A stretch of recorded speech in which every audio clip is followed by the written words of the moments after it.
Assalamualaikum warahmatullahi wabarakatuh.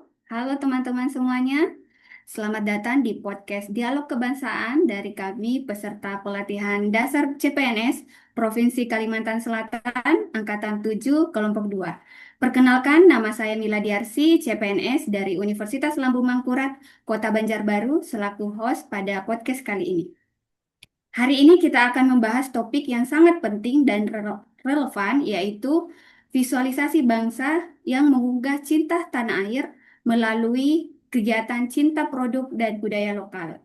Podcast kali ini bertujuan untuk menumbuhkan cinta dan bangga menggunakan produk dalam negeri dan aktif melestarikan budaya daerah serta nasional di tengah masyarakat, khususnya generasi muda.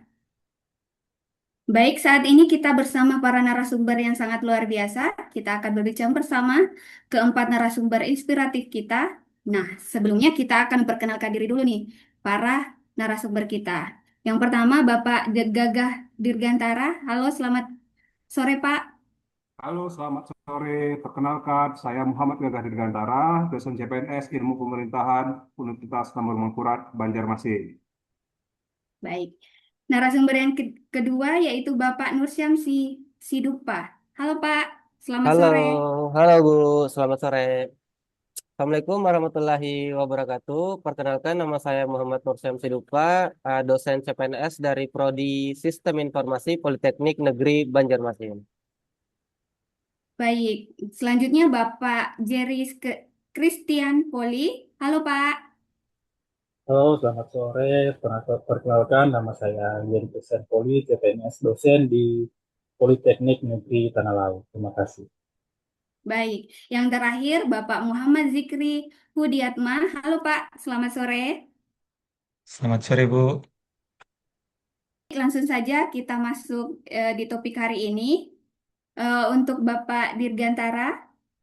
Nah, untuk narasumber yang pertama, Bapak Dirgantara, eh, menurut Bapak nih, apa sih yang sebenarnya arti dari visualisasi bangsa dalam kehidupan kita sehari-hari? Dan kenapa sih kita harus memilih eh, hal itu untuk bisa menjadi cara yang paling nyata untuk memvisualisasikan cinta tanah air, cinta pada tanah air?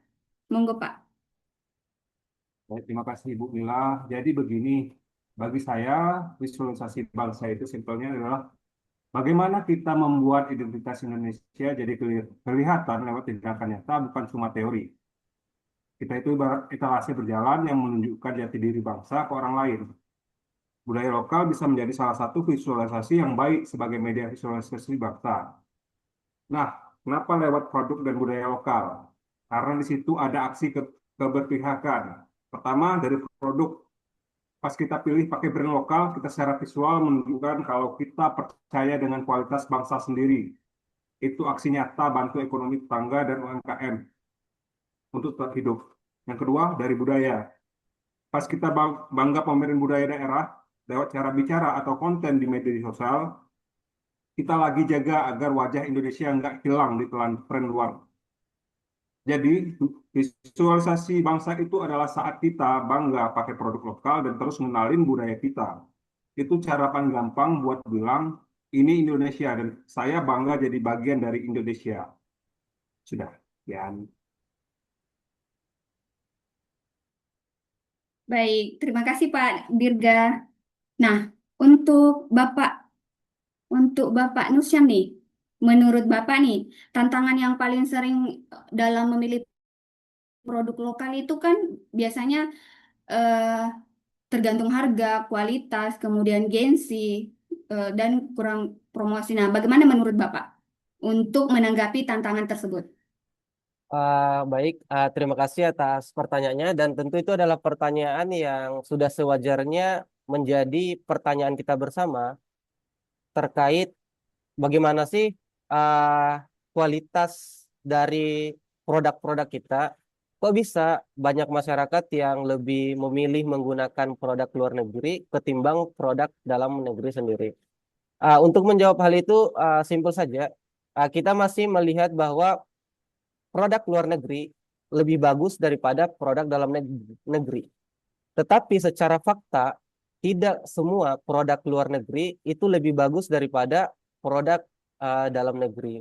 Jadi, yang perlu kita hilangkan di persepsi yang masih mengakar di kepala kita, produk luar negeri itu tidak semuanya lebih unggul daripada produk dalam negeri. Dan hal itu harus kita tanamkan di generasi-generasi di bawah kita, karena tentunya untuk beberapa tahun ke depan mereka adalah pilar-pilar yang nantinya akan ikut memajukan Indonesia menggunakan produk-produk yang telah dibuat oleh para produsen di dalam negeri. Saya pikir itu saja, Bu. Terima kasih. Baik, terima kasih Bapak Nursyam. Nah, berarti untuk mendukung produk lokal itu nggak harus action yang besar ya, yang penting kita konsisten. Nah, Betul. sekarang kita bergeser untuk membahas tentang budaya lokal. Nah, untuk narasumber yang ketiga, Bapak Jerry. Halo Pak. Ya, Bu. Nah, menurut Pak Jerry nih, di era digital sekarang itu gimana sih cara anak muda itu untuk melestarikan budaya yang eh, yang menurut simpel-simpel saja. Seperti itu, Pak. Bagaimana menurut Bapak?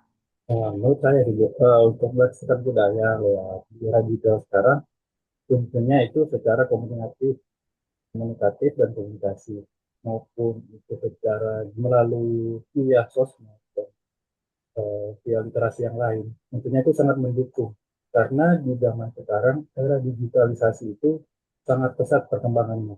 Karena kalau budaya tidak eh, eh, menyesuaikan dengan keadaan sekarang akan tertinggal dan hanya akan diketahui dengan masyarakat lokal saja. Tapi dengan memiliki strategi untuk beri dampak dengan generasi yang sekarang melalui via era digitalisasi, mungkin itu bisa secara lebih luas secara nasional maupun internasional.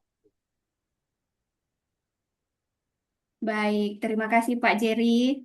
Nah, berarti budaya kita itu harus tetap hidup ya dan harus dikenal di luar ya. Untuk merawatnya salah satunya itu adalah dengan memberikan konten-konten yang mengenai budaya kita ya, Pak.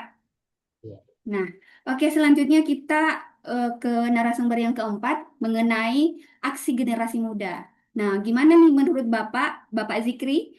Gimana nih menurut Bapak, gimana caranya yang paling mudah dari lingkungan yang terdekat kita untuk di sekolah atau di kampus atau kepada teman-teman untuk memberikan pengetahuan terhadap lingkungan kita mengenai aksi-aksi generasi muda saat ini mengenai mencintai produk lokal maupun cinta budaya.